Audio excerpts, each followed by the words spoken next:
Hello and welcome back to Cambro Conversations. Today's conversation, we are joined by Dr. Yusuf Smith. Yusuf, thanks for joining me. Colin, thank you for having me on.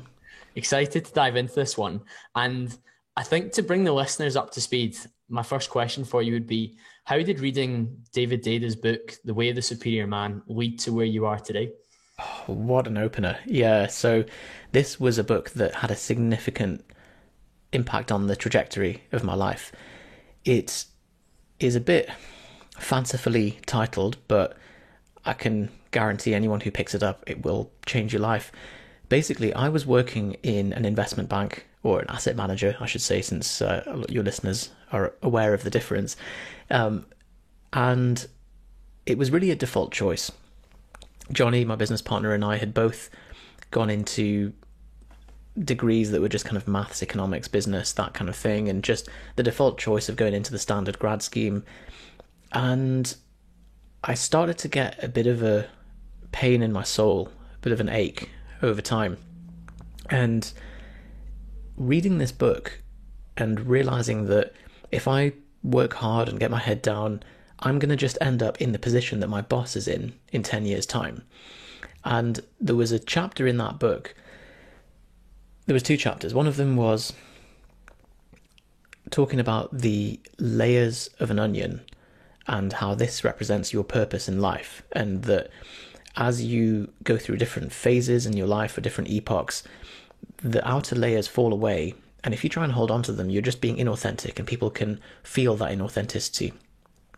Whereas if you go with it and follow the signals that your soul is telling you, then you're going to be living in alignment with your purpose. The other chapter, similar to that, was titled Live as Though Your Father Was Dead. And it's not talking about your physical father and whether he's actually alive or dead. It was more talking about the living in the shadow or the expectations of our culture and our society and our parental expectations and our religion and all that stuff. And that if you're just playing out the expectations of others, then again, you're not going to be living your authentic truth, and you're not going to be performing at your best. So that was kind of like, well, I just can't continue in this job. Like, knowing that now, it's dangerous. It's a dangerous realization to have, because you've got no choice but to switch. And my passion really, and the reason we set up Propane Fitness, was because I've just got this urge to understand human physiology and apply that and the evidence basis into optimizing people's lives and improving how they work and function. So the natural extension of that was training to be a doctor. And although it was a bit of a handbrake turn of a career once you've already graduated and you're in the finance world, it was more just, well, that time's going to pass anyway, and so we may as well start now rather than later when you're more entrenched in the job and you've got dependents and kids and whatever else. Absolutely. And I think looking at somebody who's been directly impacted by what they've read from the book, I think a lot of us who like to think we're into self-development would be pleased that you've actually actioned something that you've read that has so deeply impacted you to make such a substantial change to who you are and the direction that you were going in. Are there any other books that influenced you during that period, or was that the driving factor that pushed you towards, look, I'm going to leave this career in asset management? I think that was the one that spoke to me at the time, but I would say that it's very difficult recommending books to people. I'm sure you found this as well, because a book that speaks to you at a certain time in your life can hit a home run and totally resonate with you, or it can be like, what the hell is this guy talking about? And then you might even, like, you're the same person, and you might read that same book 5 years later, and it's as if it's a completely different book and talks to a different part of you. So I don't really know how to reconcile that problem. You know, there are books that are kind of the greats, and everyone recommends them, and some people might pick them up and be like, well, this is fluff to me. But it's only it's maybe the kind of thing you need to like keep a note of, bank it, look back on it later and be like, ah, now I understand what they mean. Yeah, am I in the right headspace to consume it? I read The Power of Now when I was at university, and I didn't finish it because I just couldn't. I was like, what is this guy talking about? Like, I don't feel that I'm not present. I feel like I'm living like consciously and I'm doing things that I want to do. But then reading it further down the line, once I'd worked for a couple of years and I was a bit more aware of the distractions and the kind of lack of like actual presence and my ability to be in the moment. I think technology I've probably gotten worse since then as well. So I would maybe blame that to some extent, but I could take a lot more from the book. So it's interesting that you say about that ability to take on board a book more so when you're in the right headspace to do so. Yeah, it's a great point. The Power of Now is a very good example because I think any spiritual book or like Eckhart Tolle speaking from a very non-dual place, it is the kind of thing that if you read it from the neck up, it's just tedious. You're just like, what is going on? Whereas if you read it with your heart and your soul, you're like, okay. And it's a very funny one.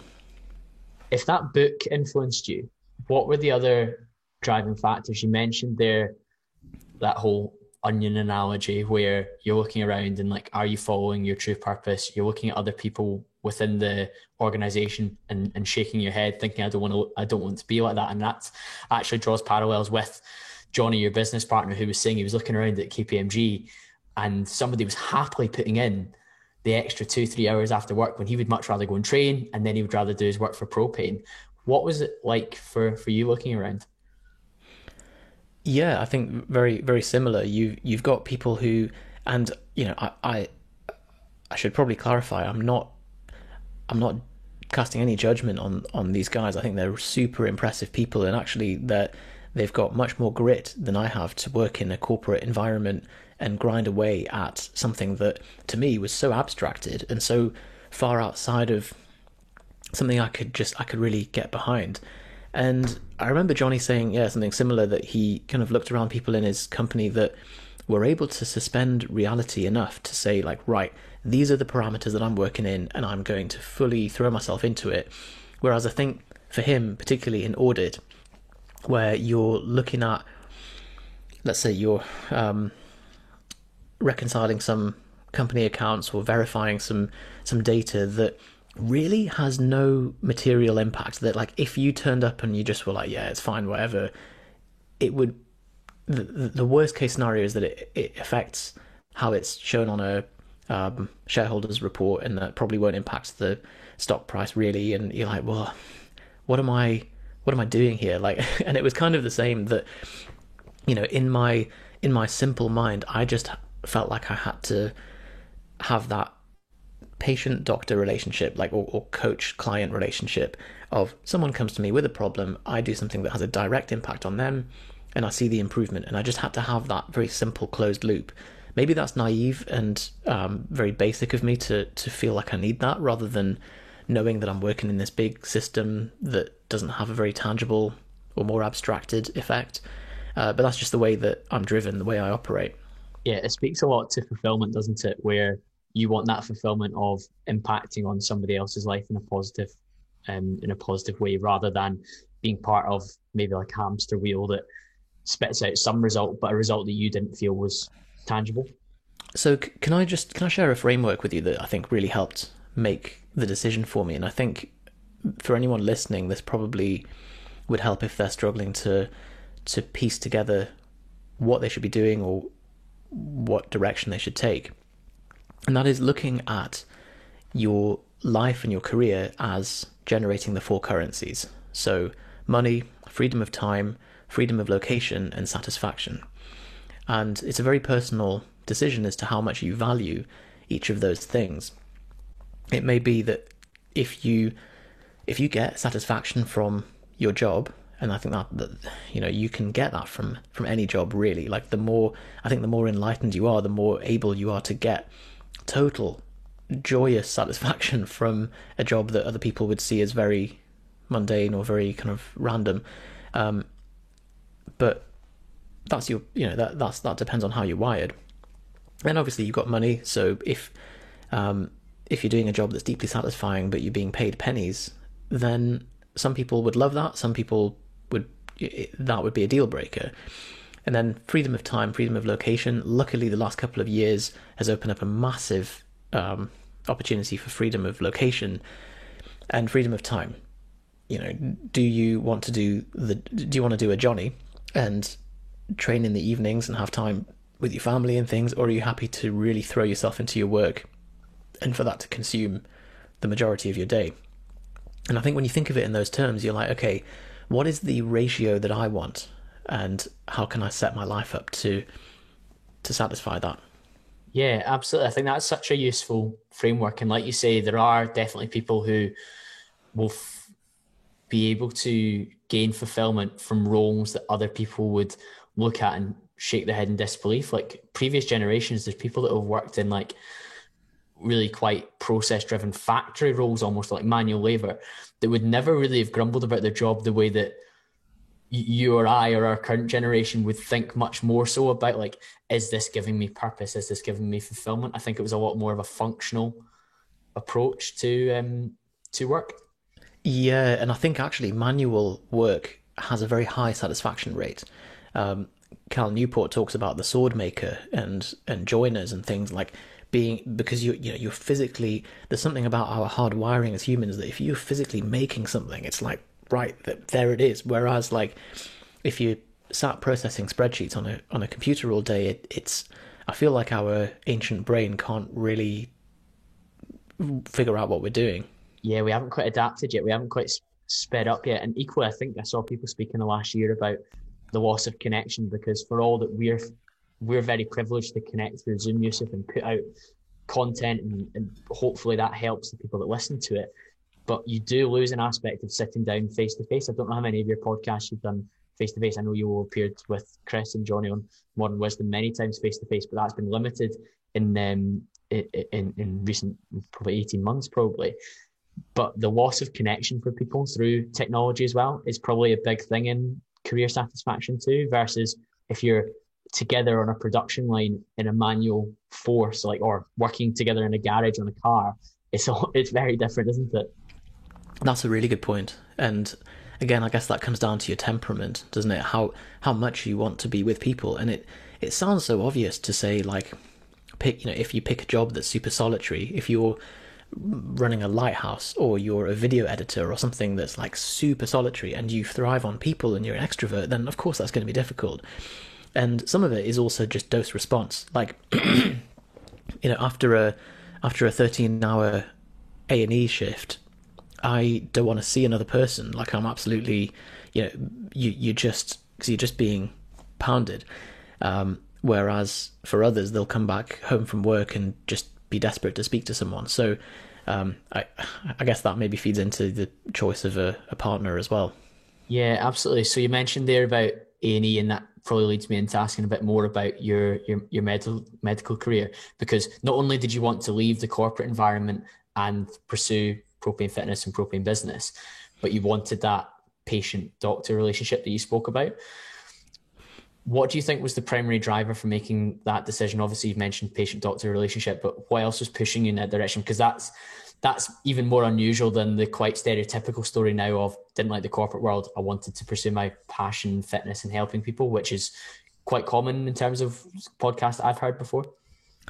Yeah, it's probably quite similar, just wanting to get to the root of, back in the day when you're reading T Nation and learning about like leucine triggering protein synthesis, and you're like, okay, well, are you trying to understand like how it fits together? And for me, I was like, maybe a medical degree will help. So part of that was driven through there, and then also just that this wasn't conscious. But I think now looking back, luckily you're never going to be out of a job as a doctor, and so if you're kind of taking a barbell approach, like, I should say this isn't by design, this is just now post hoc rationalizing my choices, but you are never going to be out of a job as a doctor. And so yes, it's very much capped in terms of hourly rate and you can't leverage that job. But if you are taking pot shots in business at aiming for sort of exponential, or aiming for growth to the moon, you're not going to hit a home run every time. And so having something that counterbalances that in terms of risk is probably a smart idea. And I think there's many jobs that you can do that, where you can basically work as a temp, or you can do something to generate a bit of cash flow on part time if need be. And for both my understanding, but also the listener, what was the undertaking? 5 years of medical school, and then how far down the line are you now? Because you're now a junior doctor, if I'm right in saying. Yeah, so that's a good question, because a lot of people think junior doctor means student, or and I think in the States they don't have that term, and it's all different terminology. For me, I didn't do any sciences at school, so I had to do an extra year of med school, which was like a foundation year. So it's 6 years of med school, and then 2 years of foundation training, which is basically medical and hospital rotations as a qualified doctor, but pre-specialty. So you're not a specialized doctor. You're just you're a general medical cover. And then after that, you go into your specialty training, which can be between, at the lowest, 3 years, and at the most probably 15, 20 years, depending on what kind of route that you take. Yep. So up until this point, probably an 8-year undertaking to pursue this version of Yusuf that you wanted to be. Have there any periods during that where you've questioned your choice, and you've maybe been tempted to go all in on propane? Oh yeah, and I think I'm at that point now, to be honest. I'm not sacking in medicine forever, but the opportunity cost of my time right now is much better served to propane. That's just the way that the business is going, and it's just the timing. That wasn't the case 4 or 5 years ago, where it wasn't generating enough revenue to really make it something to be full time. And now it's like, oh, I've kind of got you've kind of got to strike while the iron's hot. And I think with business, particularly something online that moves so quickly, you can't just defer it infinitely. Whereas luckily, medicine, you kind of can. Yes, medical technology moves along and stuff, but you can pick up where you left off in terms of the career. And I think I'm very grateful to be in a career that you can do that. If I take a 10-year break, I can still, or a 15-year break, I can always come back to it. Might be a bit rusty, but there we go. Yeah, absolutely. But you've ticked those main boxes to enable you to return and make yourself employable again and ready to do that again. So I guess I'd be really interested in knowing, and this is maybe a difficult way to phrase this, as somebody who's genuinely very focused on fitness away from just the traditional preventative approach to health that we take in the UK, and that's where most of the listeners are coming from. What did you see as the biggest challenges working as a healthcare professional in that space, and how much of it went against your natural instinct of how you've lived your life? Yeah, so I'll give you two perspectives on this. One of them is from the personal perspective as an employee, but thinking very much from a systems and running a small business perspective, and then the other side is from a public health perspective. So the first one is that when you're running a small business, you have set up all these systems yourself. Like, you're very agile, you're very nimble, you're relentlessly focused on output and productivity and making sure that there is minimum leakage in the system, because you just haven't got the cash when you're setting something up, and you're trying to scale things as much as possible, automate as much as you can. You are in control of the decisions with that as well. You can choose how you set up a content strategy, or an onboarding process, or a client delivery model, and any of this stuff. And so to then go from that into the biggest, clunkiest organization ever, if you were to treat the NHS as a single organization, is it not the largest employer in the UK, and probably one of the largest ever? And because of the way that it's developed, it's run by multiple trusts, and there's not really much continuity between things, and it's held together with duct tape. And that's why it struggled so much with a pandemic, because you've got a large system that doesn't have coherence or standardization between its regions, and it's already running at capacity. And then you apply a global pandemic on top of it, it just can't cope. So doing that and it's not nimble. It's got it's the polar opposite of running a small business. And if you're interested, I've got a video about me tracking my time for a day as a junior doctor, and I just kind of calculated, how much time am I spending with a patient? How much time am I spending writing a letter or battling with the printer or sending a fax or, even sending a fax in 2021 I think that's a problem. But the nature of the NHS, given the technology they've got and where their investment and money has gone towards, it's not gone towards improving the systems, which is a big thing that Propian Business do, I know, for coaches that work as well. Yeah, this is exactly it. And so you just become very aware of, there's a lot of leakage in the system. So if let's say you've got in an A&E department where there's 8 doctors and 6 computers, and 2 of the computers have a broken keyboard of the letter S and P, and if I've got a letter S in my name, I can't log into that computer. And you're having to hit 4-hour targets, and you're thinking that the leakage of time and cost of that alone, multiplied by the number of doctors across the country and the number of man hours that are lost with that, it's just huge. It's nauseating. But there's no feedback loop to get that kind of thing up the system, because the kind of people who become doctors or especially nurses are incredibly industrious people. The kind of people who do that, they don't like to complain and send things up the channel. They just absorb it, and so they just deal with it. And that's kind of the collective attitude of NHS workers. Like they're just really tolerant and hard people that have just had to deal with a lot of crap.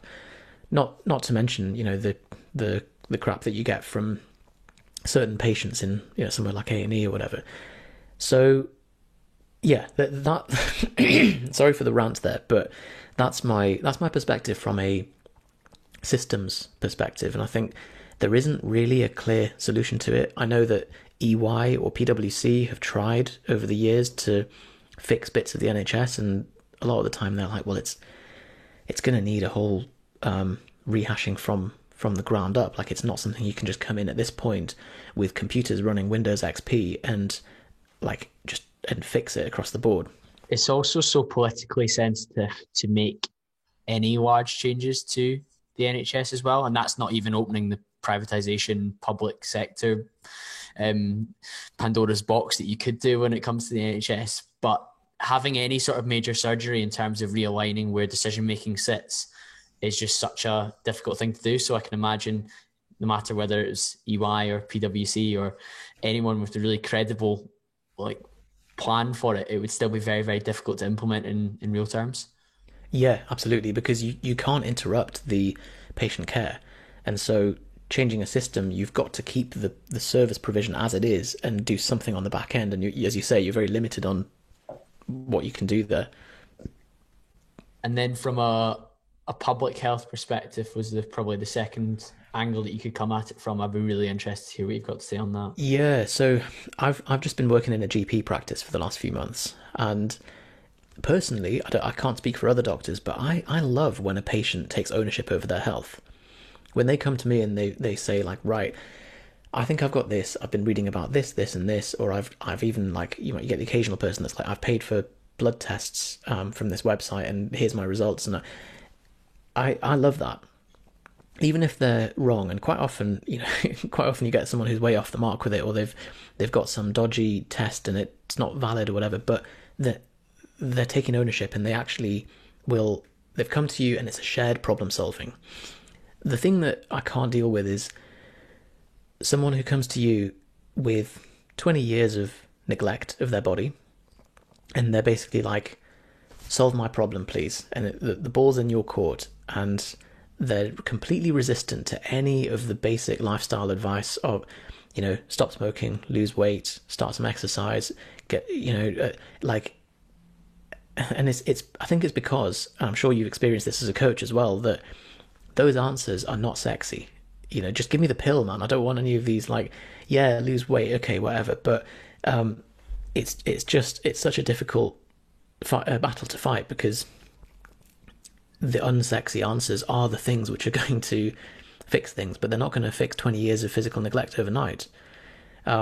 So sometimes you're just like, well, there isn't really much that I can do, and you'll get that, oh, that doctor's crap, he didn't solve my problem. You're like, well, there's no with the current technology, there isn't a magic wand that we can wave for this kind of stuff.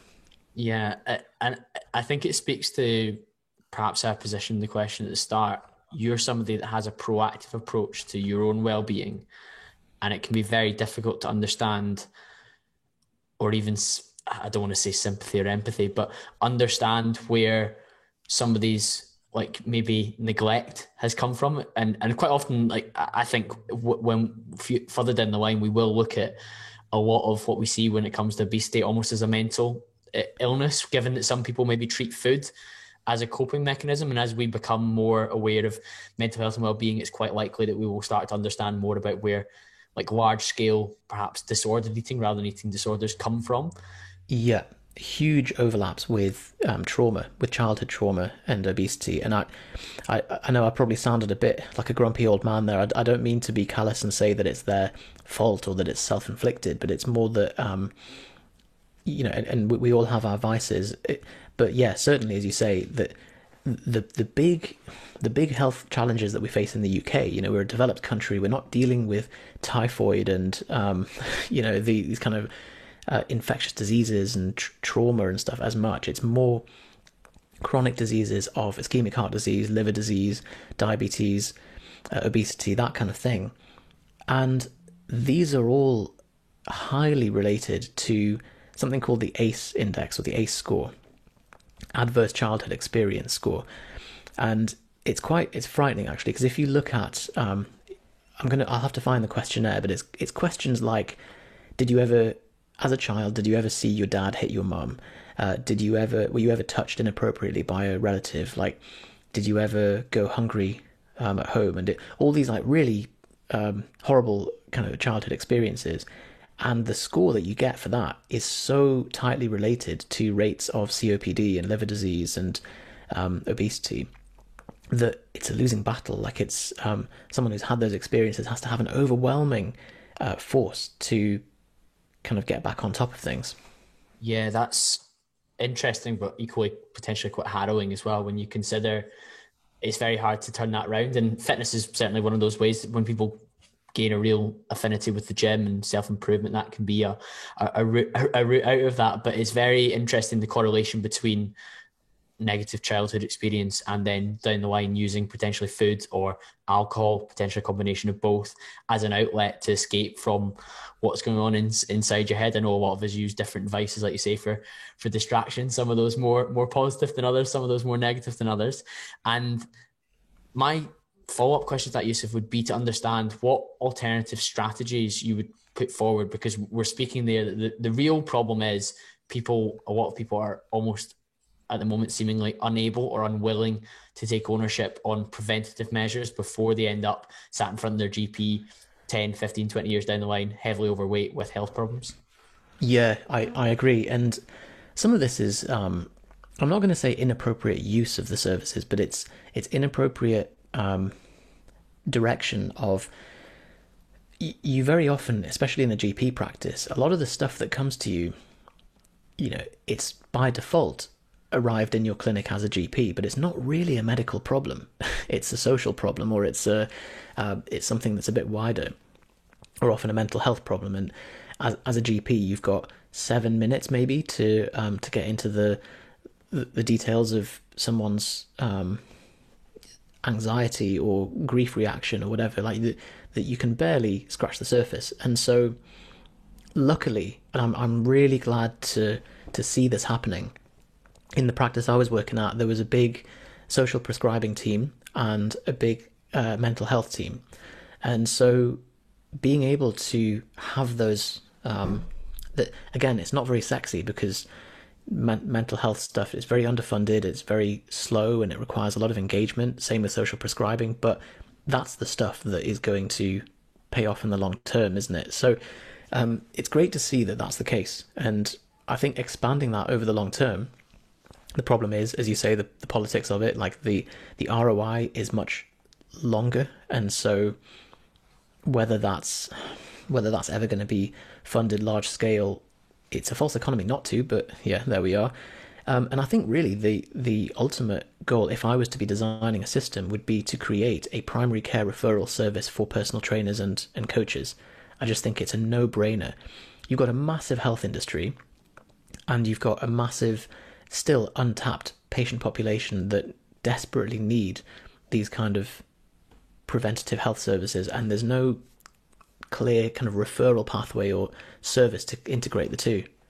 Yeah, I think on one of the points you made there, firstly, with governments having 4 or 5 year cycles, absolutely, the ROI on a more like social focused spend and mental health focused spend would be too long term for them to use it at the next election to shout about their results with the NHS. Instead, they're much happier to shout about wait times or our GPs see you within 7 minutes or whatever else the metrics or systems they use to try and convince the voters to stick with them.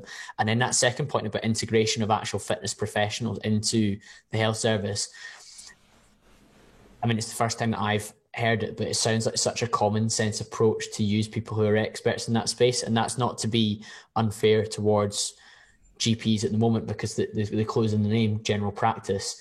Like I often laugh with people, and I'm sure you find this bemusing, but I think the guideline for protein intake for an individual is like 50 grams in the NHS website, something like that. Unfortunately, if you look at like NHS website for like strength, so I've had a few patients where I've been wanting to recommend strength training program to them, and I don't want to recommend a propane one because it's a bit dodgy to like conflict of interest. Yeah, so I'm like, okay, well, I'll send them a link for the NHS website, and I look on like strength training under, and it's woeful. You're just like, they couldn't make it more unappealing. They've got some like 1980s PE style like guy with like joggers up to his nipples and doing like terrible range of motion side lunges, and you're just thinking, come on guys, like you can do better than that. Yeah, even like Joe Wicks, when he was doing his PE classes during the last Zoom, was a step in the right direction in terms of people actually exercising, and the government kind of threw the weight behind that because it was a political stunt in that regard. But you're absolutely right when it comes to like the NHS guidelines. They're just so far away from what even like, and this is again maybe disrespectful, like a bang average PT in any pure gym in the country would be able to tell you that, oh, they should be eating maybe 1 gram of protein per pound of body weight, and they will see significantly better like outcomes in their physique or their satiety, whatever measure you want to go by, they would do better. Whereas you're referring them to your own resource, and it's completely out of line with what you would say to a client through propane. Yeah, it's frustrating, and I would love if there was a pool of PTs that you could be like, oh, brilliant, I'll refer to them, and you know, whether it's a subsidized service or whatever, like I would, you know, it'd be so much better, and they get the one-on-one approach or even the group approach, the social accountability of it, and a lot of the time, like the things that stop people going to the gym are fear of the unknown. It's they're ashamed of their body. They don't know where to get started. They're worried about all kinds of things, and it's like you need someone to just take them by the hand and lead them through it. Yeah, of course. It's very, very difficult to that entry point, and having that resource there that's accessible for people would be tremendous. We've spoken a little bit there about your fitness, and I know you've had various interests throughout your fitness career in terms of powerlifting and now kind of a lot of gymnastic stuff that I see on the propane Instagram. But one of the key topics I wanted to dive into with was around the reverse diet you did in 2014. Probably one of the most understood areas of fitness for people who actually already have an interest in fitness. Like I have a lot of friends who are training 5-6 days a week. They've counted their macros. They've got lean for Ibiza, whatever you want to do with that. And they don't understand this process at all. They can't get their head around the fact that since 2014, for you, for example, you've not had to really diet hard since to see your abs. How does this process work? Yeah. So is this going to be video podcast? It'll be video, but most people tune in on Apple or Spotify, Yusuf. Okay, fine. So I was just going to show you, like, since 2014, 2013, 2014, I have eaten what I wanted. Like, I've not eaten a deficit since then, and I've had big periods of inactivity over lockdown, like just terrible training and rough shifts and stuff. But thanks to the reverse diet, I've been able to maintain most of my condition. Like I'm probably the fattest that I've been in a while, but yep. Like, you know, still respectable.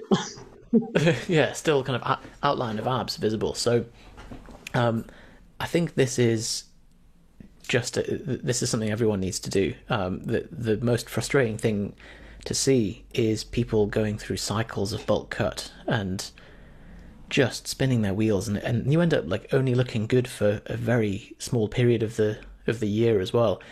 So yeah, to talk you through it in brief, in 2013 I hired Eric Helms as a coach, after Johnny was kind of prodding me to do it. And the goal was to just get better at powerlifting and compete in the category that suited me most. And I was about 80 kilos. So Eric was like, well, why don't you cut to the 74s? You'll be decently competitive, and then we can reverse diet back up and gradually grow into the 83s. So he got me lean. I got to a painfully low level of body fat, where, like, to the point where you become so food obsessed and erectile dysfunctional and like cold all the time, and you know, you can like basically see your pancreas secreting insulin, and then very gradually reversed back up. Now the diet was a bit, it did go a little bit far, just because I had to hit an objective weight limit of 74 kilos, but the good thing about a reversal, and what a reversal is a systematic increase in your calories over time, gradually squeezing up your calorie intake to the point where you're maxing out your metabolic rate before that spills over into weight gain. And doing that means that you're maxing out your recovery capacity at that body weight, you're eating the most food, which is always fun, and you are able to maintain most of your post-diet condition. And it's actually a really hard, I thought it was harder than doing the diet itself, because you're kind of teasing yourself with a little bit of food each week. You may be adding 5 grams of carbs a week, like super precise, super unsatisfying. But the goal is, after 10 or 12 or 16 weeks of reverse dieting, you've hit this point where you're kind of cruising, and you're just like always eating a decent amount of food, your training's going well, you're getting good pumps in the gym, and that's it. Like, what's that, 2021, so that's 7 years ago, and I'm still reaping the benefits from that now. So I would absolutely recommend it to anyone. It's the ultimate exercise in delayed gratification. Yeah. From a fitness perspective, because one of the key things you've said there, at times you're adding 5 grams of carbs per week. I think, given the conversations that you and I have had in the lead up to this and the content I've consumed from you over the years, your personality type, and probably mine to a large extent, lend itself to being able to adhere to that, knowing that the longer term you'll be able to reap the rewards. Similar to yourself, to maybe add weight to this argument, I probably got the leanest I've ever gotten in like 2015. I've seen the photos, and then looking good, and then reverse dieted up. And anytime I've wanted to get lean since, I've been dieting like, and this has been a deficit for me, like 3,000 calories. And people are like, oh, you got photo shoot lean on 3,000 calories. That's ridiculous. You're so lucky. Well, you weren't there when I was adding 5 grams of carbs a week for the best part of a year. I reverse dieted and I ended up on like 3,500 or whatever. And now I can pretty much maintain weight on that. And it's a lot easier to do that and be social than it is when you have an off season or whatever some people call nowadays in the bodybuilding space. What an advantage to be able to diet on 3,000 calories a day is fantastic, and it's well earned, as you said. That alone as a benefit is huge. It's just very, very difficult though, Yusuf.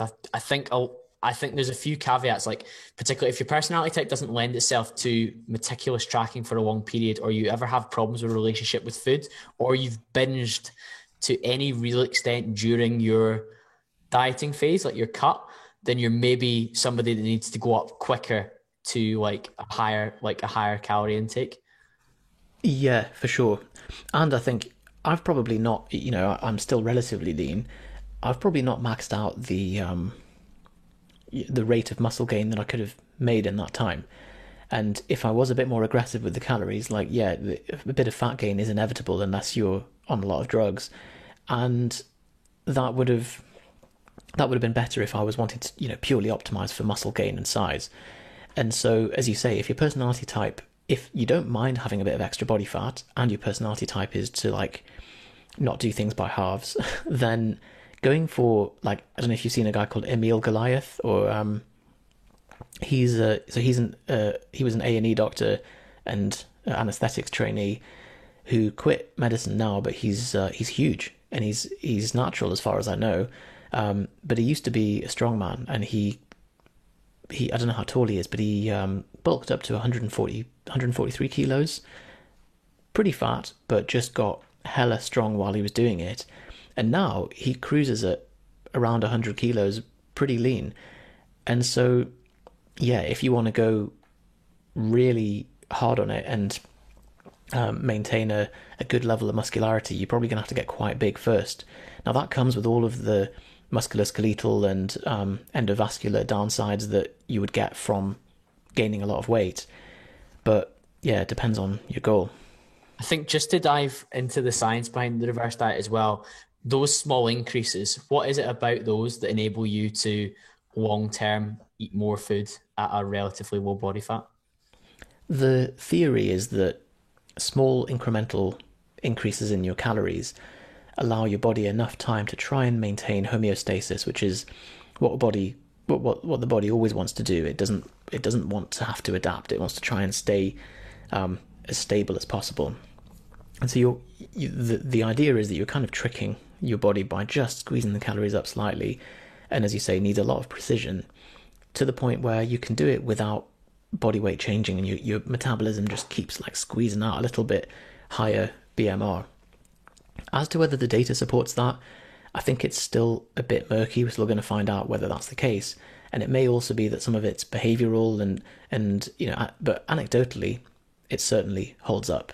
Seeing this with clients, seeing it with myself, like the changes in your appetite and your recovery and performance, and the fact that it doesn't influence your body weight, I definitely think there is something going on with it because we've seen it ourselves, haven't we?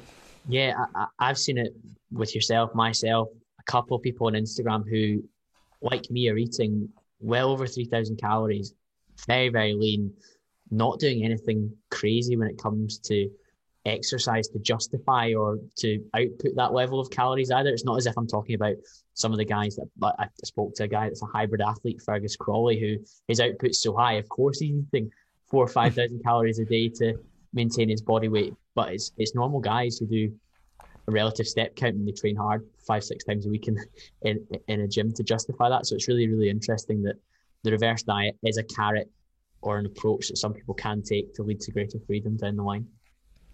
For sure. So I had a lot of questions for you about productivity.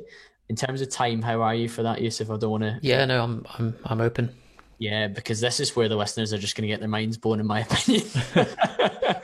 Because for me, you juggled propane with your initial job in asset management, albeit that was more brief. Then working towards being your medical degree and being a junior doctor. What advice would you give to people who want to be more productive in their day-to-day life? So I have a series on this on YouTube, which kind of goes through, I'd say, the 7 pillars of productivity, and it goes through in order, and it's really talking through how I've done what you've described there, managing the medical degree and then working as a doctor while running the business and still juggling relationships and rental properties and family and all that stuff without going. I mean, I lost a bit of my sanity, but but not as much as I could have. And so I think the way that I would describe this is as number one, the first thing is you just have to be clear on what it is that you're trying to achieve. Because if what you're doing day to day, no matter how busy you are, no matter how productive or kind of how high your output is, if it's not taking you towards your 3-year vision, let's say, then you're wasting a lot of that time. So what is more important than how? The other thing to look at is, once you're clear on that, what is the return on your time? And sometimes it's easy to calculate your hourly rate if you work and bill on an hourly basis. But if you're building something, if you're building a business, or if you're working in a job that doesn't quite pay by the hour, you might have to do a bit of stress testing and figure out, what am I roughly worth per hour with my time? set yourself a target. I know Naval Ravikant talks about setting an aspirational target of he'd set his at $5,000 an hour, and anything that was less than that he would outsource. That's maybe a bit high level, but if you want to try it, give it a go. And anything that's less than that, or that you wouldn't do as good a job at, or that you'd be slower at, outsource it immediately. Things like cleaning, meal prep, if you don't enjoy cooking, web design, like any of that kind of stuff, that there are someone, accounting, bookkeeping, something that you can hire someone to do and they would do a better job than you. If it's not your core expertise, outsource it. So that's the second principle. And the goal there is to free up as much time as possible and as much mental bandwidth as possible for you to get the core things done and free things off your plate. Once you've done that, then I would look at making sure that your workspace and your desk setup is as clean as possible for that as well. So that's kind of eliminating any of the environmental distractions. Working with your phone next to you and with Wi-Fi on, and people's constant access to you through notifications and stuff is just a complete suicide from a productivity standpoint. So disable notifications on your phone. Like if you're listening to this podcast, like do it now. Like literally go onto your phone, go to your settings, go to notifications and disable everything apart from incoming calls maybe. If you want to, if you think that's a bit extreme, maybe keep the notifications enabled that you set yourself. So calendar or reminders and stuff. So, self-created notifications, but nothing that's inbound. Certainly disable the sound on your phone as well. We know that if you're in deep focus, even a small interruption can take about 18 minutes to get back into the flow that you were in previously. And most people get a notification way more than every 18 minutes. So we're just never getting anything done. It's frightening. That's frightening. When I heard you say that on your series, I think is that from Cal Newport as well? The 18 study, I think it's one of his studies, isn't it? That horrified me, because even think about on my work laptop, the number of emails I get on Outlook when I'm trying to complete a presentation or when I'm about to make a phone call. And I see this pop up that even internal email that I don't have to action at the moment, it's going off considerably more than once every 18 minutes. Yeah, it's horrible. And it's, we've somehow tacitly allowed these devices to just bombard us constantly. And there was never a conscious decision for that to happen. It's just crept up on us. And as you said, it seems to be over the last 4 or 5 years that it's really gone full tilt, and it's impacting us all. So once you've set up your external environment to be conducive to productivity, the next thing is your internal environment. And I would say burning a clean flame is very important. And one of the big steps I would do is listen to Colin's podcast and go through the rest of your content that talks about optimizing your health and your physique and making sure that that the machine that you're operating in is functioning at full capacity. Again, the advice is going to be quite boring here, but don't smoke, don't drink excessive alcohol, like sleep 7+ hours per night. Have a social circle, have a meditation practice, like make sure that you're not working until 2 a.m. Like it's all stuff that we know we should be doing, but we don't. And at the end of the day, it just impacts our ability to function at full capacity. Yeah, it's great to hear you split it into that internal, external, and equally the different principles within each. I think it was the second principle you mentioned there in outsourcing. That's quite a hard pill for a lot of people to swallow, and I found it difficult. And it was only in recent months that I outsourced the cleaning of the flat that my brother and I own to a third party, because before that I was like, no, like it's extravagant to do that. But the 2 hours that I would maybe spend on a Saturday morning, I can either invest that into working on the podcast and developing my content for that and the email list, or even from a switching off perspective, I can go and play golf. I can go for a walk with a friend. That's valuable in itself. Yeah, exactly that, Yusuf. That's what I was going to say. That has an ROI that's beyond what I would do from cleaning the flat. And equally, the important point you mentioned there was being good at it as well. I'm not particularly good at cleaning the flat. We have the cleaners actually joked about how clean it was when they came in, but that's because we're trying to hold it to a certain standard, and we've probably been influenced by American Psycho as well in terms of wanting a really clean, aesthetic flat. But What a film to be inspired by. That's a topic for another day, and that probably scares a lot of females in my life as well. But that's the nature of the flat we've got, and your ability to outsource it to somebody who does the job better than you, that frees up your time, was a big change for me. And for a period when I did that, I was able to do a second podcast episode every week. So straight away there was a tangible return on that, especially if it was a sponsored episode or it was an episode with a guest that I maybe couldn't fit into my normal hours, because I had that 2-hour slot a week where I was cleaning. That's awesome to hear. And I think that's a great reminder for people listening who might have a bit of a hesitation to do this, that we all do, because we think, oh, well, it's going to cost me. But once you do it and you look back and you're like, why didn't I do this sooner? People will happily spend like however much on a night out, and it's a fraction of that per week that you would spend on outsourcing things to like a cleaner, or even like meal prep, for example. Like some people will happily get a Deliveroo on like a Friday night or whatever that will cost them 20-25 quid. And they'd be like, oh, I can't believe I spent that much on the Muscle Food boxes, or I ordered from a local meal prep company that supply to my area and deliver my stuff to my door on a Monday morning. It's next level. But it's the time saving, and when you really tap into that, you realize how much there is available to just accelerate your path. Johnny and I have spent £60,000 on coaching over the last few years. And I'm looking back and thinking that was the return on that has been 5, 6, 7 times over, because it just saves you so much time and it accelerates the speed of your growth and everything. So never any regrets with that stuff.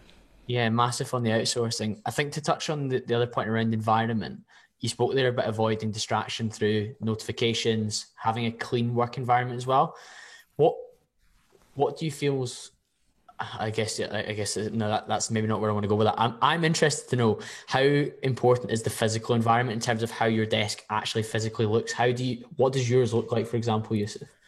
So mine is, I don't know if I can possibly show you, or I'll send you the footage that you can maybe overlay if you want. Yeah. No, in fact, actually, because it's here we go. I'm just scared not to unplug the microphone. Yeah. But what we've got here is a floating desk with a desk bar lamp. Yeah. And then we've got the microphone here with a goose stand.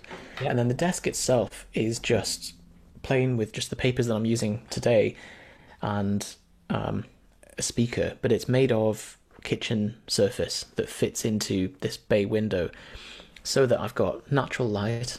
I think for mood it's fantastic, but also if I'm recording, it just, you much easier than having an artificial light setup, and wire tidies as well. So 2 grommets on either side of the desk where all the wires can go underneath, so that your desk surface is as clean of stuff as possible.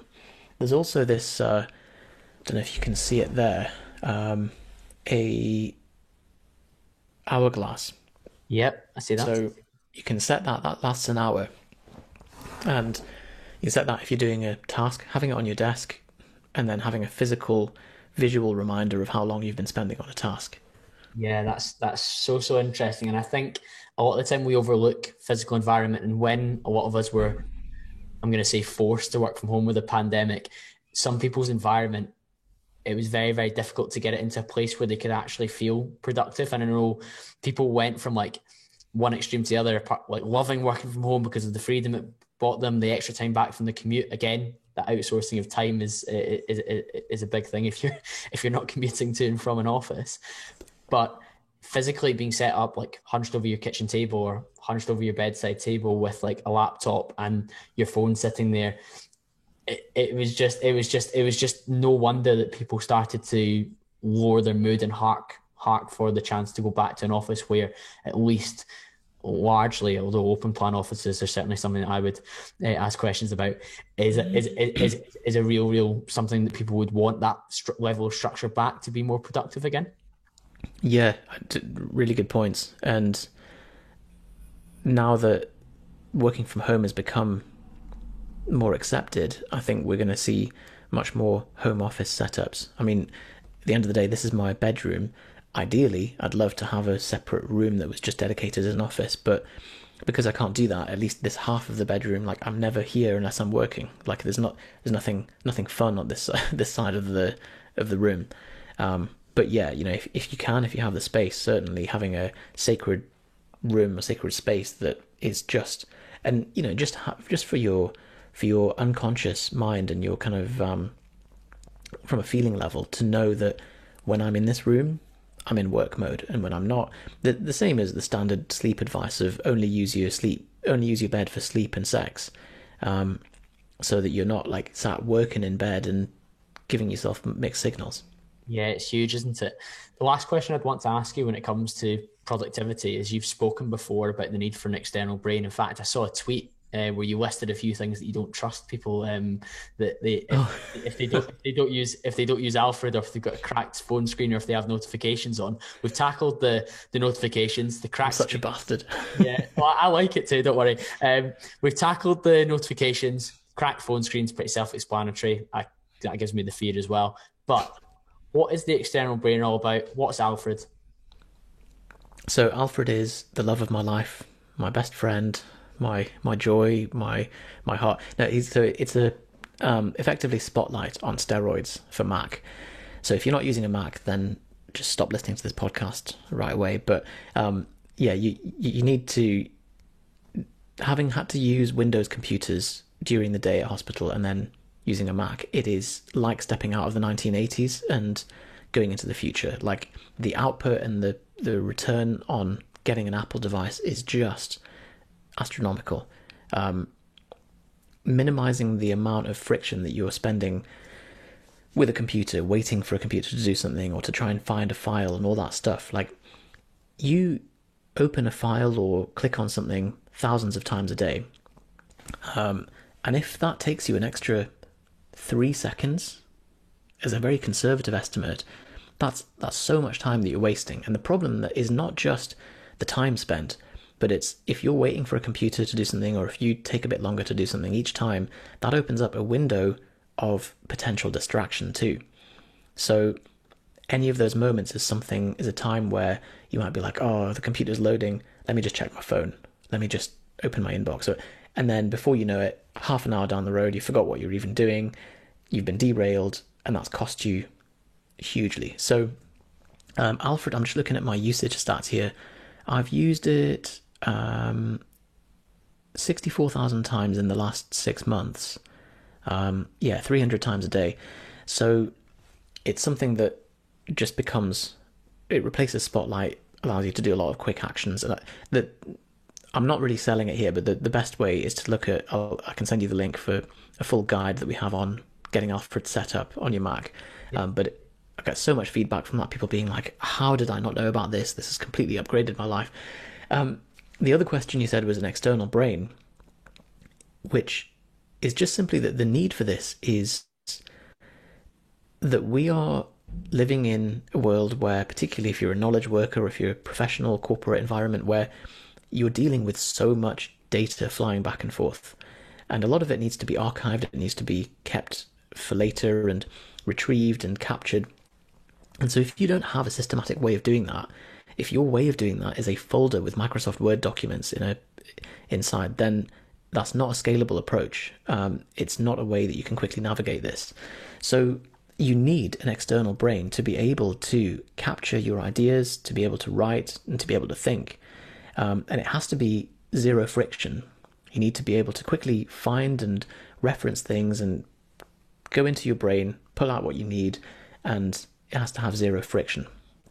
So the way that I've actually come back around to just using Apple Notes for this, because now you can have notebooks, you can nest them, and soon there's coming with tags and quick notes. So it's pretty much got what you need. But if your use case is a bit more complex than that, If you need collaborative workspaces, you need ways to manipulate data and see things in tables and all that, then I would recommend having a look at Notion or Craft. There's a load of different options, but it depends on what your specific use case is.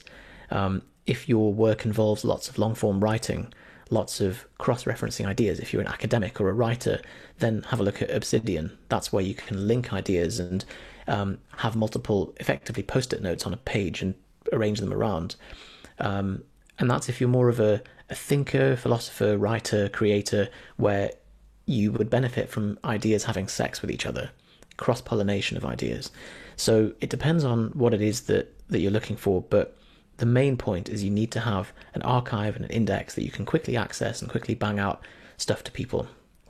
Some potential use cases could be storage of frequently used documents. If you need, so often you need to send someone proof of address or passport or find your insurance policy or what's my VAT number or what's this, what you have to have them at your fingertips. If you're spending 5 minutes trying to dig them up each time, that's a huge waste of time. And these are things which you know are going to be very frequently asked of you in day-to-day admin. Yeah, I mean, for example, you're talking about day-to-day admin. When we're arranging this podcast, I've got a guest sheet that I send every guest, and that's included within lots of my emails to guests. So that needs to be easily accessible for me, rather than, as you say, opening up my files, going to podcast, going to guest material, and then having to send from there. And equally, you mentioned there about Mac. The big thing for me about getting a Mac for my projects away from work, which is a Windows laptop, is the overlap between notes function on my phone and on my laptop, and on my ability to access them from both and immediately update to the iCloud, and having access to absolutely everything that I would need, so that even so much so that I could send you documents that I want from my notes when I'm on my phone if I needed to. Yeah, that synchronization. And I saw the flash of disgust in your eyes when you said that you have to use a Windows laptop at work. But yeah, and I like the system that you have there. I saw the podcast briefing document that you have, and I love that you've got a system there that for every guest, they're all up to speed. There's a gold standard document for them to look at. And if you're someone that sends similar emails each day, the same kind of email template, you need to have a text expander. You need to have a way to quickly pull that up. And as you say, if you need like the podcast briefing, either that's a piece of text or it's a document that you can pull up with 3 key presses. So I think learning to think in that way, and it's all about really just freeing up your time for the stuff that needs to be done by you, and not spending half your day like unproductively trying to find a document or go in a file. Yeah, it's huge. I just wish my day-to-day role, I was able to be as efficient with some of the stuff that I've got, because work systems, and I'm sure you're despairing at some of the stuff you have to do within the NHS, can cause problems. But Yusuf, I've absolutely loved that conversation, taking off a lot from it, from a perspective of understanding about direction and frameworks for decision-making when it comes to career and fulfillment, a bit around your own fitness and your own health, all the way through to how we can be more productive people. You've mentioned a lot of things from the Propane YouTube channel, so that'll be linked in the show notes. But where else would you like to signpost people towards?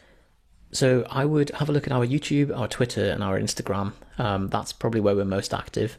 So we're just Propane Fitness across all of them. And yeah, get in touch. We're always happy to chat, and we've probably got a video for every question at this point. So we'll be able to point you in the right direction. Yeah, absolutely, Yusuf. Thanks very much for coming on. Thank you to you, the listener, for tuning in. If you have enjoyed this, take a screenshot, pop it on your Instagram story, tag me at call.cambro, and fire me a message with some of your feedback. We want to keep building the conversation. We want to keep growing as a community, and I'll be back to speak to you all again very, very soon.